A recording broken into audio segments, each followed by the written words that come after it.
Eu já trabalho, mas quero estudar. Se tenho filhos, cuido do meu lar. E estudar onde quiser, quando puder. No PC, tablet ou celular. Moro longe, quero me formar. A hora que eu tenho é depois de almoçar. Praticidade tem um nome, polos em todo o país. Online posso me informar. EAD, Unicesumar tem qualidade de ensino pra você criar. EAD, Unicesumar, você escolhe a hora que quer estudar. EAD, Unicesumar em cada canto do Brasil, porque melhor não há. EAD, Unicesumar, do meu jeito, no meu tempo, em qualquer lugar.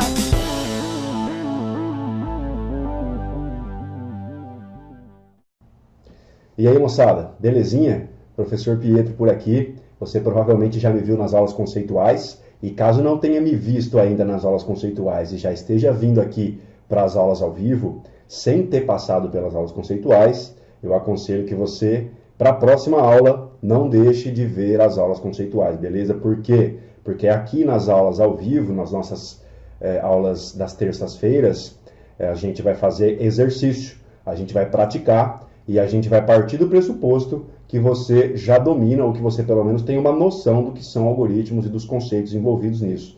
Então é interessante que você venha para essas aulas aqui, já lido o livro, já assistido às aulas conceituais e principalmente você tem que ter feito os exercícios. Por quê? Porque você só vai ter dúvida, cara, quando você botar a mão na massa. Você só vai ter dúvida quando você realmente tentar fazer um exercício e se deparar com uma situação na qual você, entre aspas, travou. Então aí você vem para cá e tira suas dúvidas. Portanto, venha para cá preparado, não venha para essas aulas daqui, essas aulas em específico, as aulas ao vivo, não venha para elas de mãos vazias, senão você simplesmente não aproveita ela como deveria. Beleza? Dado o recado, vamos então para a nossa aulinha aqui. E a gente, antes de mais nada, vai falar do plano de ensino, beleza? Gente, o plano de ensino de vocês está lá no estúdio, disponível para vocês, e nele você encontra a ementa. O que é a ementa? A ementa é tudo que você vai ver na disciplina. Então a gente vai ver aqui a representação do pensamento lógico, conceituação de algoritmo e formas de representação, a gente vai desenvolver algoritmos, a gente vai ver as estruturas de dados básicas e também os comandos, tá? Procedimentos e funções, algoritmos recursivos, enfim. A gente vai ver basicamente tudo sobre algoritmos, beleza? Muito bem. O plano de ensino continua e lá você vai ver várias outras informações, como os objetivos dessa disciplina no curso, a justificativa da disciplina no curso, conteúdo programático, metodologia, critérios de avaliação e assim sucessivamente, beleza? Bibliografia principal que a gente vai seguir é o livro da professora Gislaine Leal, que eu ajudei a revisar e a escrever e a colocar coisas a mais aqui no ano de 2020 agora. Beleza, moçada? Tudo isso disponível no estúdio para vocês. Vamos então para a aula de hoje. O que a gente vai ver na aula de hoje? Inicialmente a gente vai falar do mapa, que é a atividade prática de vocês aí. E aí a gente entra de fato na unidade 1, vendo a estrutura sequencial de um algoritmo, falando um pouco aqui sobre variáveis, expressões, atribuição, entrada e saída de dados. E a gente vai construir o nosso primeiro algoritmo hoje aqui. Beleza? Pré-requisito para a aula de hoje então. É importante que vocês tenham visto já ou digerido, digamos assim, a unidade 1 do livro e a aula conceitual, as aulas conceituais, na verdade, os tópicos que se referem à unidade 1 do livro, beleza? Então o mapa de vocês hoje é uma brincadeira, é bem legal que vocês vão fazer aqui. É o mapa lá do 2 ou 1. Quem já brincou de 2 ou 1 na infância aí, né?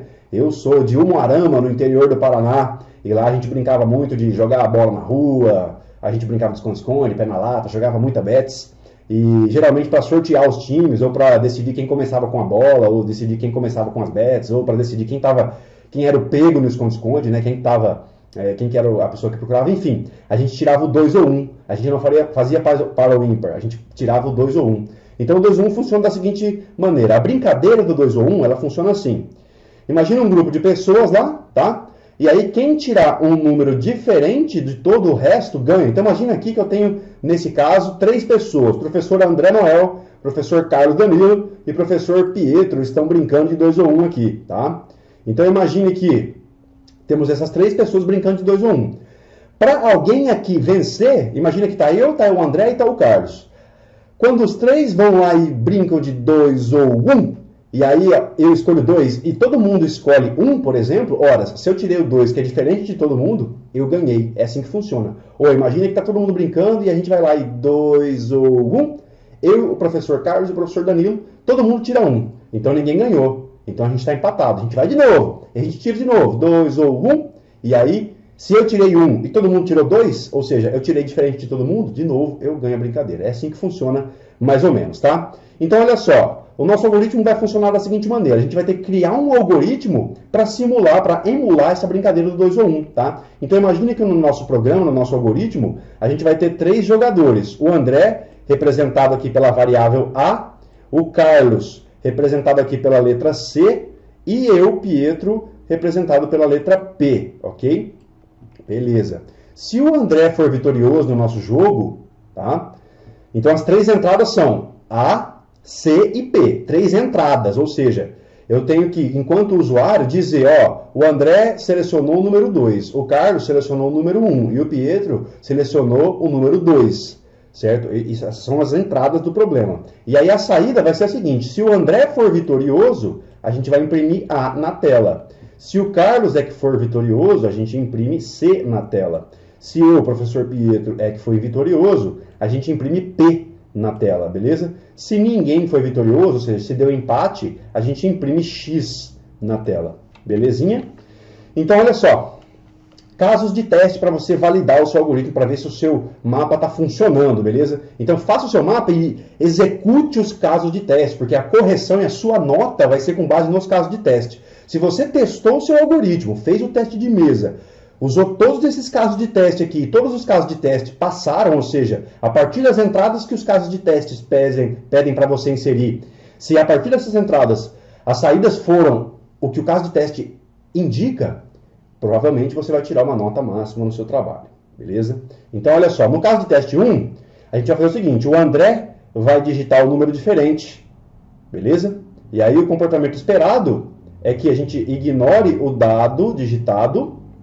Ah, e aqui detalhe, aqui é um dado diferente de 2 e 1, ou seja, o enunciado, você vai ver que o enunciado ele pede para que você valide os dados que o usuário inseriu, ou seja, se o usuário não inseriu o valor 1 ou 2, você tem um erro, beleza? Então aí você tem que inserir de novo. Então o primeiro caso de teste é justamente sobre isso. Digamos que o André inseriu um número 3, inseriu um número 4, que nem faz parte da brincadeira. Então nesse caso, ó, se ele digitou um número que é diferente de 2 e 1 ao mesmo tempo, a gente vai ignorar o dado que o André digitou e a gente vai pedir para o André digitar o dado de novo. Esse é o primeiro caso de teste. O segundo caso de teste é o Carlos inserindo um valor inválido. Então, se o Carlos inserir um valor que é diferente de 2 e de 1 ao mesmo tempo, a gente vai ignorar esse dado e vai pedir para o Carlos inserir o valor de novo. E é o Carlos que tem que inserir o valor de novo, não é o André. O André já passou, tá? E por fim, a gente vai testar se o Pietro inseriu um valor válido. Se ele não inserir um valor válido, a gente ignora e pede para ele inserir de novo o dado. Beleza? E os casos de teste, ó, são justamente esses. Ó. Se no primeiro caso de teste todo mundo inseriu o valor 1, tem que sair X como ganhador. Teve um empate. Se no segundo caso de testes, olha só, o André tirou 1, o Carlos tirou 1, mas o Pietro tirou 2, olha só, o Pietro ganhou porque ele tirou diferente. Então tem que aparecer P na tela. E assim sucessivamente, ó, tá? Para cada conjunto de entradas, eu tenho uma saída respectiva. O caso de teste terceiro, o quarto caso de teste. Então, cada linha dessa tabela aqui é um caso de teste diferente. E eu aconselho que vocês testem todos os casos de teste dessa tabela e também desse slide aqui, beleza? Por quê? Porque aí você garante, ou você maximiza as chances de você tirar a nota máxima no seu trabalho aqui de algoritmos. Maravilha? Muito bem, passada essa fase inicial, vamos aqui agora falar um pouco da estrutura de um algoritmo. O que um algoritmo ele tem, tá? Então agora, dando uma respirada, saindo um pouco do mapa, vamos voltar à disciplina propriamente dita. Gente, o básico do básico é você saber a estrutura geral de um algoritmo, tá? E o algoritmo, como a gente sabe, ó, ele tem essa palavra reservada aqui, algoritmo, que indica para a máquina que aqui vai começar a ser escrito um algoritmo e a partir daqui a máquina tem que começar a enxergar comandos e não mais texto puro e simplesmente dito. E aí esse algoritmo ele vai ter um nome, beleza? Então a gente substitui isso aqui tudo que eu estou circulando em vermelho por um nome, tá? Depois o algoritmo ele pode ou não ter variáveis, e aí eu especifico o nome das variáveis e o tipo dessas variáveis de acordo com o que vocês viram lá na aula conceitual, beleza? Então, toda variável tem um nome, existe uma regra para dar um nome às variáveis. Toda variável tem um tipo, existem tipos pré-definidos que a gente pode seguir, beleza? E eu posso ter uma lista de variáveis, eu não preciso ter uma única variável. Tem várias variáveis aqui, a variável 1, variável 2 e assim sucessivamente. Então, continuando aqui, eu poderia ter N variáveis. Eu posso ter nenhuma variável, uma variável, N variáveis, enfim, depende só da minha lógica, beleza?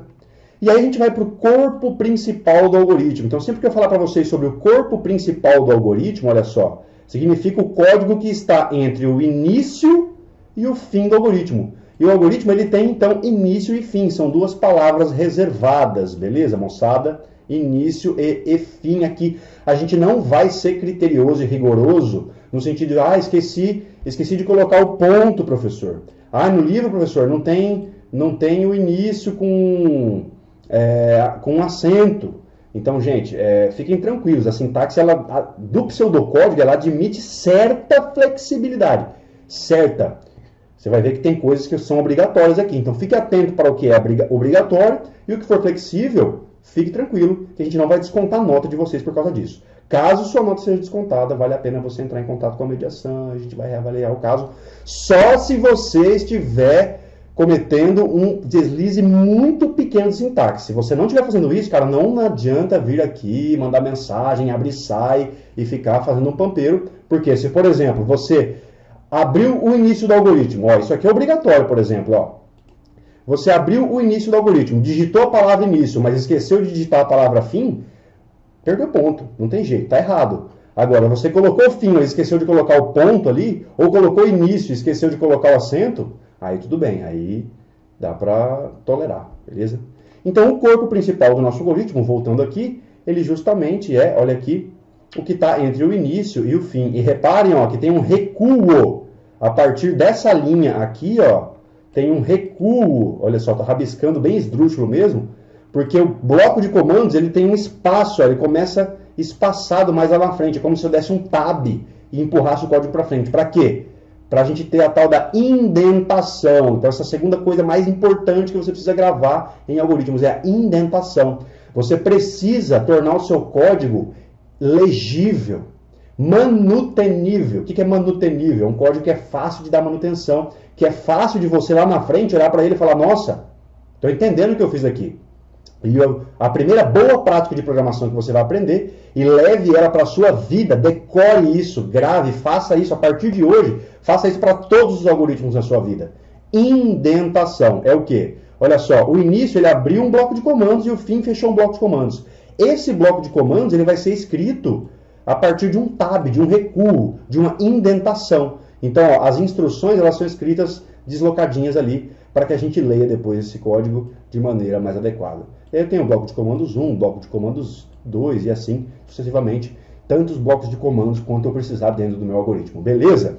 O que eu falei aqui, o alerta aqui, indentação, moçada, Sempre estar atento à indentação. O código fica mais legível e é uma boa prática de programação. Se você chega na empresa lá depois e falar, o professor Pietro que me ensinou a programar. Ele não te ensinou a indentação? Olha, eu arranco os seus olhos aí, menina. Não faça isso. Indente. E se você não indentar, não venha jogar culpa em mim, porque a culpa não é minha. Eu estou te ensinando isso, tá? Gente, olha só. Primeiro exemplo, então, vamos lá. Construir um algoritmo, para que o usuário informe o peso, em quilos, de duas pessoas. Então, olha só, achei as duas entradas, O usuário vai informar o peso de duas pessoas. Então, essas são as entradas do meu algoritmo. Estou até rabiscando aqui, para quê? Para ficar mais fácil de, na hora de eu escrever, formalizar meu algoritmo, eu olhar para isso e falar, olha, aqui provavelmente eu vou ter duas variáveis, uma que guarda o peso da pessoa 1 e outra que guarda o peso da pessoa 2. Legal? Então, vai circulando, vai rascunhando, está lendo enunciado. Gente, algoritmos é pura interpretação de texto. Se você não entende o problema que o seu algoritmo precisa resolver, como que você vai escrever um algoritmo para resolver esse problema? Então, você tem que ler enunciado e entender muito bem esse enunciado. Maravilha? Muito bem. Então, olha só. O peso de duas pessoas e o algoritmo deve mostrar, então, na tela, né? Vai imprimir na tela, olha só. Então, aqui eu já achei que provavelmente eu tenho uma saída aqui. E olha só o que vai ser a saída. Eu vou mostrar na tela a média entre os pesos. Como não foi dita qual média, se é média ponderada ou aritmética, eu vou admitir que é média aritmética. O que o enunciado não dá, fica em aberto. Você não é obrigado a fazer. Mas é interessante ou não? Pensa bem, é interessante ou não que você sempre tenha boas práticas, que você sempre informe o usuário sobre o que ele tem que fazer, que você sempre mostre informações adequadas quando os resultados forem impressos, as mensagens têm que ser muito legais, é uma questão de user experience. O seu usuário do seu programa, do seu algoritmo, ele tem que ver a execução do algoritmo e entender o que o programa está fazendo, qual é o problema que esse programa está resolvendo, certo? Então, a gente tem que seguir as boas práticas. Olhando para o enunciado, eu sei o básico sobre o que o enunciado pede, mas não necessariamente que eu não possa aqui pensar em melhorar o meu código, otimizar o meu código para que ele fique mais fácil do usuário entender. Nesse caso, por que eu estou falando isso? Porque o enunciado aqui diz sobre média entre dois pesos. Vou admitir, portanto, que é a média aritmética. Simples, ok? Então vamos lá, olha só. O exemplo é esse, beleza? As entradas, olha aqui, ó, deixei bem claro que são entradas. Por quê? Para ficar mais fácil, gente. Se você está começando agora e está com dificuldade de fazer algoritmos, escreva, rascunhe, escreve no papel. As entradas são, de acordo com o enunciado, as entradas são, nesse caso aqui, são o quê? O peso da primeira pessoa e o peso da segunda pessoa. Já que, olha só, o usuário tem que informar o peso de duas pessoas. Então tem duas entradas, beleza? A saída, olha lá. Então escreva também qual é a saída que você identificou no enunciado do seu problema. Você interpretou o texto e achou uma saída adequada? Qual é a saída? A saída, olha aqui, ó, é para mostrar para o usuário a média. Então a saída é a média, olha aqui. Deixei anotado ali para nós. Então, a partir do momento que eu sei quais são as entradas, eu sei quais são as saídas, o que eu vou fazer? Eu vou pensar, eu vou articular na minha cabeça uma história, uma sequência de passos que faça com que os dados de entrada sejam transformados na saída que o problema pede. Então, eu é que, como desenvolvedor de programas, desenvolvedor de algoritmos, eu é que tenho essa responsabilidade, eu é que tenho que interpretar e aí bolar esse passo a passo. E o passo a passo aqui, olha só, eu descrevi para vocês em linguagem narrativa como se fosse um rascunho, para só depois, então, a gente formalizar isso como se fosse um algoritmo, tá?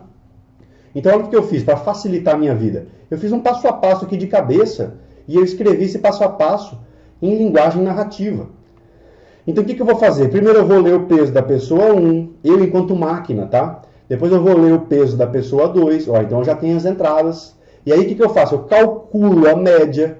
Como que eu calculo a média? Ah, professor, não sei qual que é a fórmula da média. Cara, googla. É só googlar. Vai no Google, fórmula do cálculo da média. Entre duas unidades de medida, entre dois pesos, entre dois elementos, whatever, tá?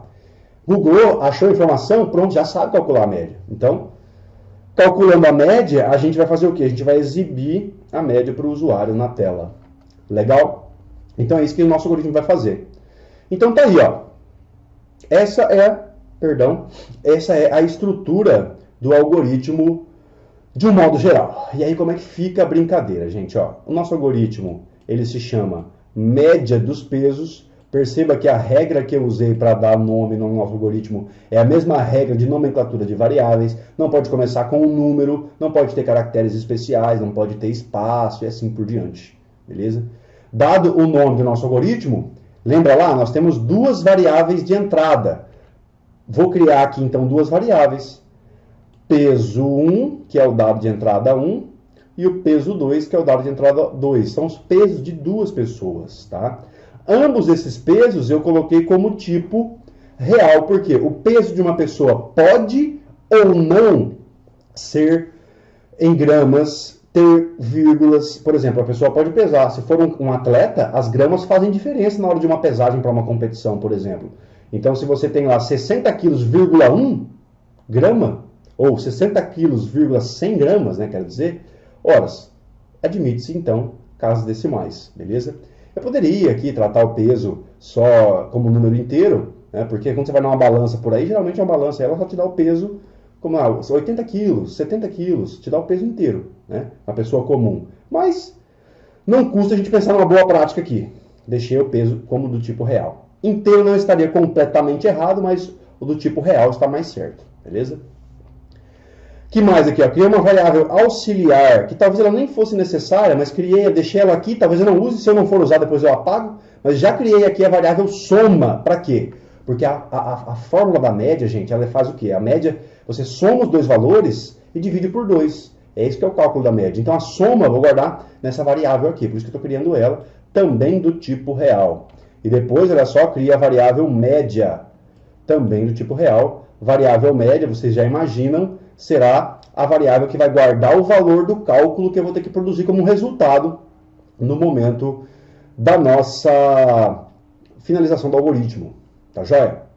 Maravilha. Então, olha só, a primeira parte já está praticamente completa. Eu declarei aqui no espaço das variáveis, olha só, 4 variáveis. Peso 1, peso 2, soma em média, todas elas do tipo real. Excelente. Vamos para o início do algoritmo. E no início do algoritmo, o que eu fiz lá na minha descrição narrativa? Eu tinha dito lá que eu ia ter que ler os dados que o usuário informa.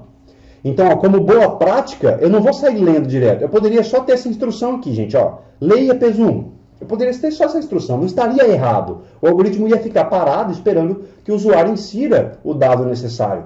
Só que como que o usuário vai inserir esse dado necessário se eu não tiver a boa prática de mostrar para o usuário o que é que ele tem que fazer? Por isso que antes do leia, eu coloco uma mensagem, ó, um escreva da vida, eu falo ao usuário, por favor, usuário, insira os dados. Então eu escreva aqui, ó, que nesse caso é escreval, então eu vou escrever a mensagem e pular uma linha, mas o escreva aqui, ele vai fazer o seguinte, ele vai mostrar a mensagem que está entre aspas duplas para o usuário na tela. Tudo que está entre aspas duplas é texto literal. E isso vai ser impresso na tela de maneira direta. Então eu peço para o usuário inserir os dados, eu vou lá e leio esse primeiro dado. E aí, olha aí, leio o segundo dado também. Maravilha, são os 2 dados de entrada que o usuário precisa informar, não é isso? E aí na sequência eu faço o quê? Eu calculo a média. Então eu faço a variável soma, receber o peso que o usuário informou para a pessoa 1, mais o peso que o usuário informou para a pessoa 2. Faço esse cálculo aqui genericamente, certo? Olha, é genérico, depende o quê? Dos valores que o usuário inseriu. É genérico a ponto de permitir ao usuário que ele decida qual é o cálculo que tem que ser feito, no sentido de que os valores em si são informados por ele. E aí, essa soma vai receber, olha aqui o operador de atribuição, vai receber o resultado dessa expressão aritmética da direita. Ótimo, maravilha. Então, soma recebeu peso 1 mais peso 2, e aí eu faço o quê? Eu faço soma ser dividido por 2 para eu ter o cálculo da média aqui na variável média, beleza? Detalhe, gente, ó, reparem como média não tem acento. Por quê? Porque ela é uma variável. E variável não admite caracteres especiais, portanto não admite acento. Ah, professor, e peso 1 e peso 2 ali? Você falou que não podia começar com um número. Exatamente, não pode começar com um número. Perceba que o primeiro caractere de ambas as variáveis, peso 1 e peso 2, são uma letra. Começar com letra pode. A partir daí eu posso pôr número, o que eu não posso é pôr número no início da variável. Portanto, está tudo certo com o nosso algoritmo. Nosso algoritmo declara 4 variáveis, ele usa essas 4 variáveis, ele inicialmente pede para o usuário inserir os dados de entrada, ele faz um processamento sequencial aqui, e aqui ele escreve uma saída na tela. Então, olha só, o resultado do cálculo feito vai ser impresso, sendo que o conteúdo da variável média, e repare que agora a média não está entre aspas duplas, beleza? Média não está entre aspas duplas, e aí eu vou imprimir o conteúdo da variável média na tela. Beleza? Atenção para a indentação. Então, olha só. Lembrem-se que o bloco de comandos, olha, ele tem um recuo. Para a gente saber que esse bloco de comandos todo aqui, ó, ele pertence ao que está delimitado entre o início e o fim. Ó, tem indentação aqui também, ó. Deixei as variáveis todas recuadas, olha só. Seguindo o alinhamento do término da palavra var aqui, ó. Então, na linha de onde acaba o var, eu inicio a declaração das minhas variáveis. Fica ou não fica muito mais fácil de ler o código? Não basta ler o código, não basta desenvolver o código, temos que testá-lo. Então, gente, professor, terminei o algoritmo aqui. Eu sempre dou exercício em sala de aula presencial, e o caboclo vem, e a menina vem e fala, professor, terminei. Tá certo?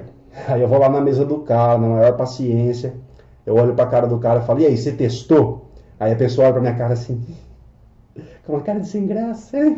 Não testei. Falei, então testa, gente boa. Depois você me chama. Então, gente, testar todo e qualquer algoritmo que você fizer. Se você não testa, você não sabe se ele tem pelo menos um caso no qual ele funciona de verdade.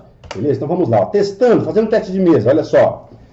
Comecei a executar meu algoritmo. Eu sei que ele tem aqui o nome média dos pesos. E aqui ó, eu criei uns espaços para peso 1 e peso 2. Está lá, peso 1 e peso 2. Soma e média. E também deixei um espacinho reservado para a tela, para que a gente saiba o que está acontecendo no momento da execução da máquina. Então agora eu vou me passar por máquina e vou executar o algoritmo como se eu fosse a própria máquina. E quando a máquina parar e precisar de interação com o usuário, eu saio da posição de usuário, de máquina, perdão, e passo para a posição de usuário e digito os dados que a máquina está precisando. Quando eu digitei os dados que a máquina está precisando e dei Enter, ficticiamente, nem sei se existe essa palavra, mas de maneira simulada, né? Então eu volto para a posição de máquina. Então o que eu estou fazendo? Estou executando o algoritmo como se eu fosse a máquina e o usuário interagindo, executando um programa, beleza? Depois é que você vai lá para um Visual da vida, Visual G também, como conhecem aí, ou Portugal Studio. Antes de mais nada, gente, você precisa saber fazer o teste de mesa. Aqui na disciplina nós não vamos falar de Visual, nós não vamos falar de Portugal Studio. Por quê? Porque você precisa saber fazer o teste de mesa. Você precisa ter essa mão forte de testar o seu algoritmo no braço. Por que a gente pede isso? Porque não é nada se cobra algoritmo no braço. Em concursos públicos, como por exemplo da Petrobras, se cobra algoritmos no braço, tá? O Pós-Comp vai te cobrar isso no braço, caso você queira seguir uma pós-graduação na sua vida. Então, gente, testes seletivos de empresas. Quando eu fui entrar na Siemens Enterprise Communications de Curitiba, eu tive que fazer algoritmo no braço, em linguagem C. Tive que fazer, tá? E eu tive que testar. Então, aprenda isso. É fundamental para que você seja um profissional de excelência, beleza? Antes de você viciar em Visual e em Portugal Studio. Então, beleza. A máquina criou esses espaços em memória, tá? A máquina foi lá e reservou isso, e aí a máquina veio para o início do algoritmo. E aí a máquina encontrou a função escreva. Escreva o quê? Escreva, insira os dados. Então a máquina vem na tela, ó, e escreve lá para o usuário. Insira os dados. Beleza, moçada? É isso que apareceria na tela para o usuário no momento da execução dessa instrução aqui. Depois a máquina vai para a próxima instrução, que é o leia peso 1. Então a máquina fica parada, esperando que o usuário insira um dado e digite Enter. Agora eu saio da posição de máquina, então, e vou para a posição de usuário. E digamos que o usuário vem aqui e digita que o peso da primeira pessoa é 80. Então, lá na memória, peso passa a valer 80. E aí, como o usuário deu Enter ali, a máquina vai para a próxima instrução e fica esperando para ler o peso 2. Digamos que a máquina leu agora o valor 70. O usuário inseriu o valor aqui, ó, 70, beleza? Maravilha. Então, lá na memória, peso 2 passa a valer 70. E aí, a máquina vai para a soma, recebe peso 1 mais peso 2. Quanto vale peso 1? Vale 80. E peso 2? 70. 80 mais 70 me dá 150. Variável soma, portanto, recebe 150 lá na memória. E aí, vou para a próxima instrução, e a variável média recebe soma dividido por 2. Soma, que é 150, dividido por 2, dá 75. Portanto, média lá na memória passa a valer 75. E aí a máquina vai para a próxima instrução e escreve, olha só, como está sem aspas duplas, a máquina entende que isso aqui é uma variável. Então, a máquina vai imprimir o conteúdo dessa variável em memória. Olha só, em memória essa variável tem 75 de valor, então a máquina, no momento daquele último escreva ali, imprime na tela 75, e aí o usuário recebe o valor da saída da execução do algoritmo e fim, o nosso algoritmo se encerra. Beleza? É isso. Não tem muito segredo, gente. E olha só para fechar nossa aulinha, a nossa primeira parte da aulinha, a parte gravada, veja bem, o mesmo algoritmo, moçada, ele pode ter várias soluções. Então, olha só, uma solução alternativa para o mesmo problema. O que eu fiz aqui? Ó? Eu criei uma variável resultado, eliminei as variáveis soma e média e substituí as duas por resultado. O que eu fiz? Ó? Eu fiz inicialmente, resultado recebe peso 1 mais peso 2, e aí para economizar uma variável eu faço o próprio resultado recebendo ele mesmo dividido por 2. Gente, faça um teste de mesa nesse algoritmo e você vai ter exatamente o mesmo resultado que você teve fazendo o teste de mesa no algoritmo anterior. Outra solução, olha aqui, ó. Eu pego a variável resultado Perdão, gente, na verdade. Essa aqui é uma solução igual, ó, esquece. Mas teria agora, pensando em uma segunda solução, na verdade, pensando em alguma segunda solução, ou uma terceira, ou uma quarta, será que a gente conseguiria resolver esse problema aqui, ó, usando apenas duas variáveis? Né? Eu tenho só peso 1 e peso 2. Poxa, mas eu preciso calcular a média, eu preciso calcular a soma. Será que eu não preciso de mais uma variável? Então, olha só, eu poderia usar a própria variável peso 1 para que ela inicialmente, sim, valesse como peso, mas depois ela armazena o cálculo da própria média, e aí eu escrevo isso na tela. O usuário não precisa nem saber disso. O que importa é o resultado aparecer para o usuário no final da execução. A lógica que você desenvolve aqui, ela pouco interfere desde que ela esteja certa. Ela pouco interfere nos resultados, mas na velocidade, na otimização dos resultados, isso provavelmente vai ter um impacto sim. Vou deixar alguns exercícios para vocês aqui, se não fizerem agora, nos próximos 20 minutos restantes da nossa aula que vai ser ao vivo, que façam para a semana que vem, tá? Então, olha aqui, ó. Primeiro exercício. Construir um algoritmo para que o usuário informe 4 notas. O algoritmo deverá mostrar para o usuário a média final entre as 4 notas. Exercício 2. Desenvolva um algoritmo que, tendo como dados de entrada a altura e o peso de uma pessoa, calcule o seu índice de massa corpórea, ou IMC, de acordo com a seguinte fórmula. IMC é igual ao peso divididos pela altura ao quadrado. Próximo exercício e último. Suponha que você vai fazer uma festa. O valor do ingresso por pessoa depende de quando foi gasto com bebida, comida e decoração, bem como da quantia de pessoas que estarão presentes. Assim sendo, desenvolva um algoritmo que seja capaz de ler os valores gastos com, olha lá, eu vou ler valores gastos com bebida, comida e decoração no total, e também receba aí, ó, a quantidade de pessoas confirmadas. Ao final, seu algoritmo deverá exibir na tela, olha aí, qual será o valor pago por cada indivíduo. Beleza? Resumindo, o que a gente viu na aula de hoje, gente? A gente falou de estrutura sequencial de um algoritmo, a gente viu aqui conceitos importantes como os de variáveis, a gente reviu a questão das expressões, a atribuição, entrada e saída, a gente viu a questão de literais, que não deixam de ser constantes também. A gente falou sobre indentação e, principalmente, teste de mesa. A gente se encontra na sequência, beleza? E aí, para a próxima aula, eu gostaria que vocês já tivessem preparados e estudado as unidades 1, 2 e 3 do livro de vocês e as aulas conceituais também, belezinha? A gente se encontra já já. Até mais!